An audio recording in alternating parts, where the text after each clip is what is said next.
Plas Scorcher is a plasma rifle with 200 points of damage per shot, where 100 damage comes from the projectiles and 100 damage from explosion. It's being fed by batteries, which our Helldiver just need to change by plugging inside of a rifle, without need to chamber any rounds, because there's no chamber and no rounds, only plasma. Its capacity is only 20 rounds, and you only have 6 of those batteries. That's why supply pack is not just recommended but mandatory for use. It has two fire modes, semi-auto and full auto. Unlike other weapons, fully auto on Scorcher is extremely controllable. Additionally, projectiles, which are shot by Scorcher, explode on contact, which helps extremely well when dealing with large quantities of light enemies, compensating for low magazine capacity. But be careful not to blow yourself up, especially when your foe is in a distance of striking you in a melee combat. While projectile itself can penetrate only the light armor, explosion which it produces penetrates medium armor and sometimes can pass through heavy armor, allowing you to deal with armored enemies. Its combination of low recoil, high damage, explosive munition, and normal for such advantageous magazine size makes Plas Scorcher one of the best, or even the best weapon in a whole game, which melts extremely fast anything that does not have heavy armor, punches through heavy devastator shields, ignores illuminate overseer's armor and melts scout striders pilots in their own cockpits. It turns whole enemy platoons into unrecognizable mesh. It can even blow up the flying gunships in the sky. It triggers nearby standing explosives, like enemy jet brigade backpacks and barrels. It does not require you to aim for enemy weak spots, because this rifle turns any light and medium enemy into one big weak spot. Main strategy with this plasma rifle is simple.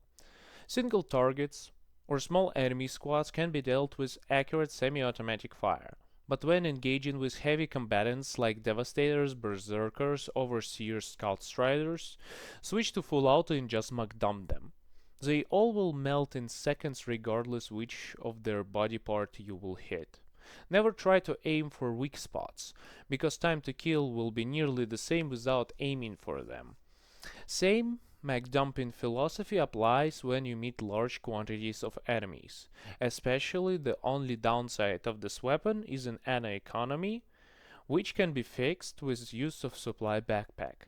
Scorcher is the only weapon in the game which is basically flawless, and it has power of support weapon. It totally outclasses all assault rifles, battle rifles, DMRs, submachine guns. It is good against every faction and every situation. Only reason why do people not play with it often is because they tired from playing with it for hundreds of hours straight and want to engage with something much inferior but fresh. Overall, in any other game, weapon of such power would be given only to developers or never released. But here in Helldivers 2, this weapon is available for everyone. It is located on the last page of the free warband called Helldivers Mobilize. It takes some time to get there, but result 100% worth it. Personally, I fell in love with this thing the moment I unlocked it, even a long time ago before its max size increased to 20 rounds and fully automatic fire was added. Its extremely powerful nature may seem to somebody unbalanced, but if we look into the lore perspective, Scorcher power actually makes sense. Most weapons available to our Helldivers, rifles as submachine guns, are standard issue weapons which are distributed to Super Earth armed forces and police departments, which makes them being by the default distributed to the elite Helldiver corpus just because, why not? While some special weapons, which are much better than standard issue ones like plasma or laser rifles, which are probably harder to produce, are preserved only for elite task forces which Helldivers represent. It will be weird if some basic Liberator will be as good or better than the plasma rifles, which are only distributed to the best of the best. That's why lore-wise some weapons are better than others, and it should stay that way.